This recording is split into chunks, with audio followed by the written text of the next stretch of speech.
క్షేత్రం ఎరిగి విత్తనం నాటాలి, పాత్ర ఎరిగి దానం చేయాలి అని చెప్తారు పెద్దలు.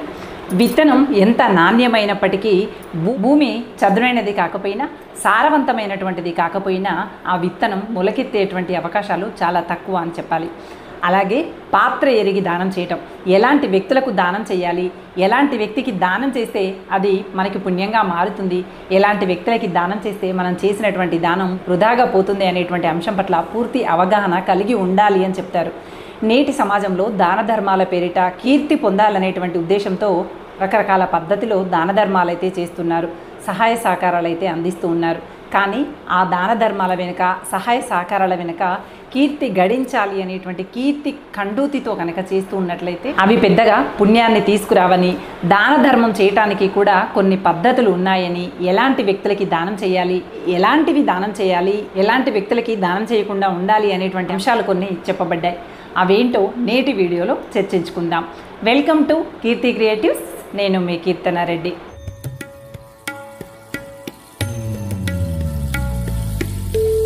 ఇదిగో చాలాసార్లు మనం చూస్తూనే ఉంటాము, రైల్వే స్టేషన్లో చిన్నపిల్లల్ని ఎత్తుకొని భిక్షాటన చేస్తూ ఉంటారు. అలాగే ట్రాఫిక్ జామ్ అయిన చోట చిన్నపిల్లల్ని ఎత్తుకొని అక్కడ భిక్షాటన చేస్తూ ఉంటారు. కొంతమంది ఊరికేనే కాళ్ళు చేతులు ఉన్నప్పటికీ కూడా షెడ్ లోపల ఇలా వదిలేసి చేతులు కాళ్ళు లేనట్టుగా నటిస్తూ డబ్బులు అడుగుతూ ఉంటారు. మరికొంతమంది మాసిపోయినటువంటి బట్టలు వేసుకొని డబ్బులు కావాలని అడుగుతూ ఉంటారు. కొంతమంది ఏమో హాస్పిటల్ రిపోర్ట్స్ పట్టుకొని డబ్బులు కావాలని చెప్పి అడుగుతూ ఉంటారు. ఇలా రకరకాలుగా భిక్షాటన మార్గాలు అయితే కనిపిస్తూ ఉంటాయి. అయితే వాళ్ళు ఎన్ని మార్గాలు ఎంచుకున్నప్పటికీ కూడా మరి మనం దానం చేసేటప్పుడు ఖచ్చితంగా పాత్రను ఎరిగి, అంటే అవతలి వ్యక్తి యొక్క స్వభావము, అవతలి వ్యక్తి ఈ దానం స్వీకరించేంతటి అర్హత ఉందా లేదా అటువంటి విచక్షణతో మాత్రమే దానం చేయాలట.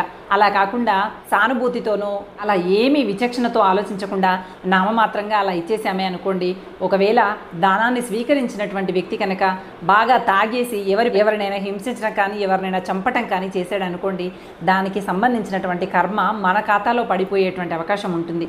అందుకోసమని మీరు ఎవరికి దానం చేస్తున్నారు అనేటువంటిది చాలా ముఖ్యమైనటువంటి విషయం. స్వయం శక్తితో పని చేసుకోగలుగుతారు అనుకునేటువంటి వాళ్ళకి అసలు దానం చేయకండి. మరీ ముఖ్యంగా చిన్నపిల్లలు భిక్షాటనలో కనిపిస్తే స్కూల్లో చేర్పించేటువంటి ప్రయత్నం చేయండి, ప్రభుత్వానికి అప్పగించేటువంటి ప్రయత్నాలు చేయండి తప్ప వాళ్ళకి గనక మనం డబ్బును దానంగా చేశామే అంటే చిన్నపిల్లలకి బాగా డబ్బులు ఇస్తారు అనేటువంటి ఉద్దేశంతో తల్లులు మరీ భిక్షాటనకి పంపించేటువంటి అవకాశం ఉంటుంది. చాలా డబ్బులు వస్తున్నాయి అనేటువంటి ఉద్దేశంతో పిల్లలని పాఠశాలలకి పంపించకుండా భిక్షాటనకి పంపిస్తూ డబ్బులు సంపాదిస్తూ ఉంటారు నిరుపేదలైనటువంటి తల్లిదండ్రులు.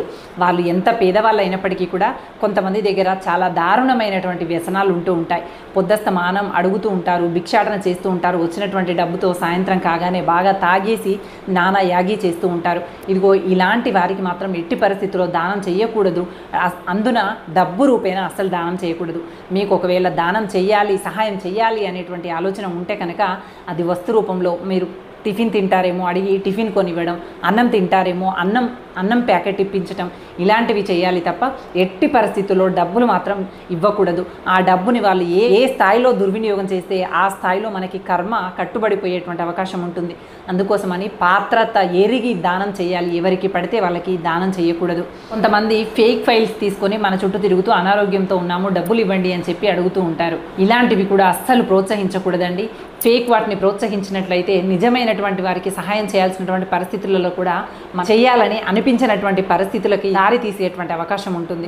మీరు డబ్బు రూపేణా ఎవరికైనా సహాయం చేయాలి అనుకున్నప్పుడు ఒక క్షణం విచక్షణతో ఆలోచించండి.